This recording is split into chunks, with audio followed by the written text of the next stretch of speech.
북대서양조약기구가 러시아와 전쟁 중인 우크라이나에 기존에 지원했던 것보다 더 강력한 무기를 제공하겠다고 합니다.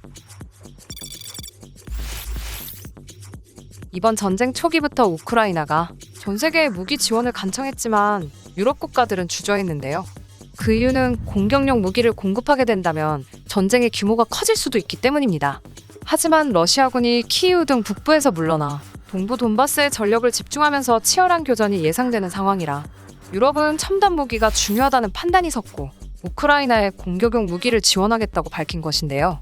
9일 미국 일간지 뉴욕타임스와 워싱턴 포스트 등 외신에 따르면 일부 나토 회원국들은 우크라이나에 더 치명적이고 정교하며 사거리가 긴 중무기를 제공하는 방안을 준비하고 있다고 밝혔습니다. 우선 슬로바키아 정부는 우크라이나에 소련제 S-300 대공 미사일을 제공한다고 밝혀 이로 인한 방공망 공백을 메우기 위해 미국은 슬로바키아에 패트리엇 미사일을 배치하기로 했습니다. 우크라이나에 패트리엇을 보내지 않고 S-300을 보내는 이유는 우크라이나군 역시 보유하고 있어 이미 사용법을 알고 있는 무기이기 때문입니다. 이어 일부 중유럽 국가들은 자국의 낡은 무기를 우크라이나에 제공하며 미국의 새 무기를 받기로 미 백악관과 합의한 바 있는데요. 이들 국가의 국방부 관료들은 최근 몇 주간 워싱턴 DC를 방문해 무기 제공에 대한 보장을 요구했습니다. 같은 날 보리스 존슨 영국 총리도 1억 파운드 상당의 고급 군사 무기를 추가로 우크라이나에 보내겠다고 발표한 것인데요. 영국은 흑해에서 우크라이나를 지원하기 위해 대한미사일과 120대의 장갑차를 추가로 공급할 예정입니다. 체코는 처음으로 우크라이나에 중화기 등을 보내는 나토 회원국이 됐는데요.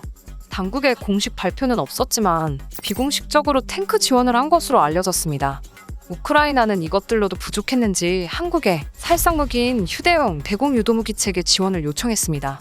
국방부 관계자는 올렉시 레즈니코프 우크라이나 국방부 장관이 지난 8일 서욱 국방부 장관과의 전화통화에서 대공 유도무기 체계 지원을 요청했다고 밝혔는데요.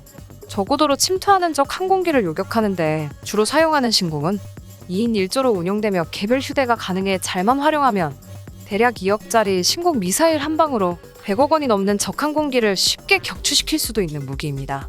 우크라이나가 다른 것도 아닌 한국의 신궁을 요청한 이유는 신궁은 영국의 제블린, 미국의 레드아이나 스팅어, 러시아의 이글라 등 다양한 휴대용 보병 대공 미사일들의 장점을 모아 만들었기 때문인데요.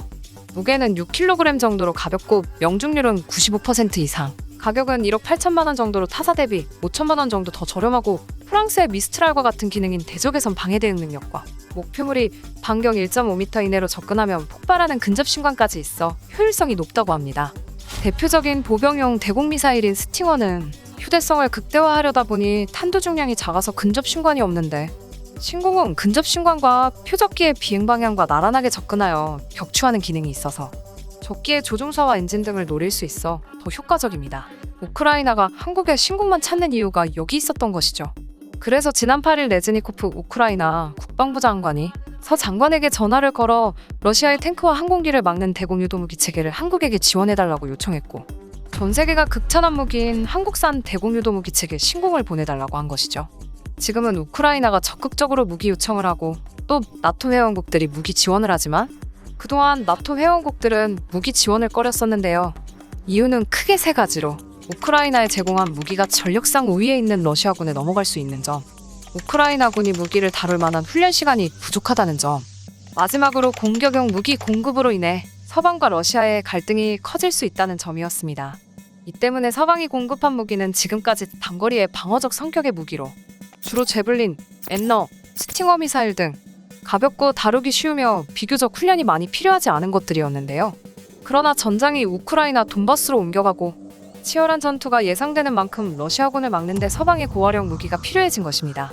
또 전쟁이 길게는 몇 년간 이어질 수 있는 상황에서 우크라이나군의 무기도 달라져야 하며 지금보다 더 나은 방공 시스템과 장거리 무기가 필요할 것인데 그 사이에 한국의 신궁이 있는 것이죠.